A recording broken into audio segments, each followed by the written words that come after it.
History unit. It is Sunday, September 11th, 2005, and we're back in the antique room and we're going to record some more of our interview. And resuming the interview. Okay, I think I'm going to start with your school life, I guess. School life? Yeah, well, what schools did you go to as you were a child? Oh boy, that's a tough one. That's a tough one, buddy. Oh, let's see. Started off at Hawthorne when I was in kindergarten, second, third, and fourth grade. Then I went to Francis Grout for 3 years, the fifth and sixth. Then I went to Whittier in West Waterloo up to the eighth grade. And then I went to West Waterloo High School. They offered 9, 10, 11, and 12. Mm-hmm. So I graduated in 1947. 47 from West Waterloo. Mm-hmm. They had about 600 students, something like that, maybe 700 students. It was a good sized class. Well, then after I graduated, well, okay, that's where I did high school. Mm-hmm. You want college? Well, Yeah.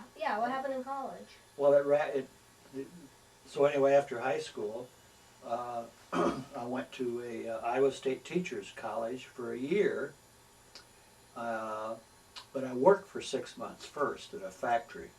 Made $1 an hour, doing as a machinist type, and then went to the Teachers College, at the same college that Sue's husband, Paul, went to. He graduated in Cedar Falls, Iowa, which is about 20 miles from Waterloo. He went to that school too. I don't know, I forgot where he's from, Mason City or something, Iowa. So anyway, I went a year. As I said before, I did fair, but I was kind of discouraged, so I quit. And I had an opportunity to join the Army. In those days, in 1948, they had the draft. It was after the war. Mm-hmm. And the Army could draft you, and they would draft you for 3 years. And I said to myself, oh, I know I'm not going to like the Army. But they had something for 17, 18-year-olds that you could go in for a year, and then you'd come out and you could spend 7 years in inactive reserves. Mm.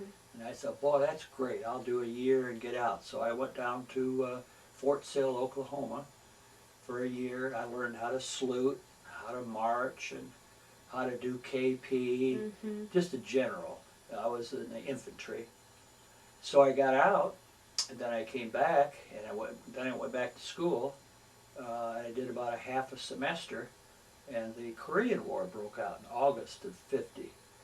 So they called me back in because I was in the reserves and I had a year's training. So I got over to Korea at Christmas, 1950, and I spent 4 months in the foxhole, in the snow.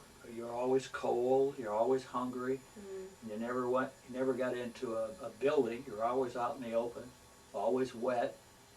And at the time, when the war broke out in August, the United Nations formed they formed the different countries that would oppose North Korea. That's like right. Australia sent people, England sent people, Greece, Turkey sent troops. So it was the United Nations Army. Right, And I was part of that. Coalition, sort of. Yeah, coalition. So when the war broke out in August, the North Koreans pushed the South Koreans and us all the way back to Pusan. And then we finally got organized and we pushed the North Koreans all the way up to the Ula River, which separates North Korea and China. Oh. So right before, just the time I got there, the Chinese came over the border. They got in the war. So they pushed us back then, way back, and I found out later, I was in the 2nd Division. I found out later that I was in the rear guard action, and as I look back, that's just what it was, because the Chinese was pushing all the troops back to Pusan again before we stopped it at the 38th parallel. We would dig a foxhole in the morning, maybe shoot a little bit, then we'd retreat half a mile, dig another foxhole, shoot a little bit, retreat another half mile, and then dig a foxhole at night in the snow. And I did that for like 4 months, and you didn't Wow. retreat every day, but you didn't go north, you always went south. And like I say, I read a historian in the book, The History of the Division, and that's what we were. We were the rear guard action, and we had all the refugees coming through our lines from North Korea. They were 4 or 5 thick on the road, and they came day and night through our lines. And our worry was the North Koreans could be in there too. We didn't know the difference between a South Korean and a North Korean. Mm-hmm. And when I first got there, then in the foxhole, usually I was in a squad, machine gun squad, where they'd have a machine gun and a BAR man, and then there'd be about 6 or 7 GIs with M1s. And then when I first got there, we would each have 2 South Koreans in our foxhole with us to help us. But they were pretty pathetic soldiers. They would, if we were pushed back to some place they had been born, they would just desert, go over to their house wherever they lived. And they were deserting all the time. They wouldn't stay awake at night or anything. So did that for 4 months, and then finally got lucky. I froze my feet one night. What was it? It was always, it never got above 0, I don't think, because I never saw the snow melt. It was always probably 10, 20 degrees below 0. And at night, the thing that saved your life was your sleeping bag, because we have a parka, which is a parka, just a rubber raincoat, and we'd have a blanket and then the sleeping bag. And you get in the sleeping bag and close it up over your head, and with the warmth of your breath, you could keep warm. And if you didn't have that, you would have probably froze to death. But there was sometimes you would. I remember one night I got out of the sleeping bag, had to get up to urinate. I got out of the sleeping bag, and it was so cold. The cold went right through my field jacket, my shirt, just in a split second. It must have been 30 below that night. But anyway, and then a lot of nights it was so darn cold when you're in the sleeping bag, you just urinated right in your sleeping bag and hoped that it would dry up by morning, because it was just too cold to get out. Right. The Chinese would attack usually 11 o'clock in the evening, and then 3 o'clock in the morning if you were in a fixed position. Now if you were on a ridge or something, that's when they were coming. But during the day they came all the time. During the day you could see them all the time. They always blew their bugles. Most of the time they blow those bugles, and that was supposed to scare us, I guess, but it never scared me, because it woke me up. If you were sleeping and you heard a bugle off in the distance, you knew they were coming, and you could get prepared for them, get your grenades ready and your M1 and everything ready. Let's see. Just turn into an animal. That's the only way you survive. You just you didn't. I didn't make instinct, sort of. Yeah, instinct. I didn't make any friends. I did that purposely when I first went, because I knew if I had a buddy in a foxhole and he got killed, I would feel bad. But I just never made any friends. But I had a lot of different friends, different guys in the foxhole with me. And of course, the turnover, we didn't have it like in the Second World War, where you hear veterans saying they were in a platoon or with a guy for 2 years fighting in Germany. Well, I'm saying they must not have been in combat, because you just don't last 2 years with the same guy. Yeah. And so our platoon turned, which was about 100 men, in the 4 months, I would say it turned over with new men, probably 3 times in that 4 months. So you never had a chance to make any personal friendship, and I never wanted to anyway, for that reason. I didn't want to feel bad when they got killed. So when I froze my feet, then they sent me to a aid station. They sent me to a hospital ship, Consolation in Busan. Then they sent me to a hospital in Tokyo, and then another one in Yokohama, and then another one in Osaka. So I was in the hospital about 4 months to get the frostbite is it's like a burn. You burn your feet. Yeah. And you have first degree, second degree, Yeah, third yeah. degree. You freeze the fluids in your feet. Right, and they swell up in big. Now, I saw a lot of guys, their toes turn black. Well, that means gangrene. Gangrene is going to come in. But mine turned white, just like, well, it swelled up, but there was pus, I guess, underneath it, and they just swelled up, so you had to give them time. So after a while, after about 2 months, I just took a needle and poked in it and let all the fluid out, and then it healed a little bit quicker. Then I got stationed in Japan I was in a hospital. I was a medic, I guess they said. And so I was a medic for about 8 months outside of Yokohama, and had the chance to go through Hiroshima in a train, and it was just like in the movies. It was probably 5 years after the bomb, and it was still flat. They hadn't rebuilt it all. Well, because of the Radioactivity. yeah, radioactivity. Mm-hmm. That was interesting. So I got to see Yokohama, I got to see Osaka, Tokyo. I saw a lot of parts of Tokyo because you just worked during the day and you had your weekends off.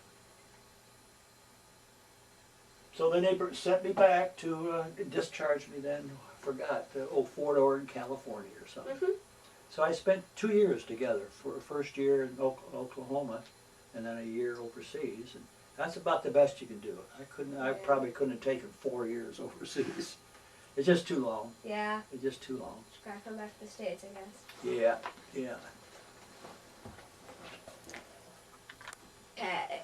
Let's see. Next item on our list is basically just what happened after that, after the war. Okay. Let's see though. So I came back. I was lucky. They didn't give GI Bill like in the Second World War. The GI Bill is if you were a veteran in the Second World War, you could go to college and they would give you, I don't know, $130 a month for food and tuition. And a lot of guys went through GI Bill after the second. That's the way they got their college. But in the Korean War, that was what they call that, the Forgotten War, something like that, I think.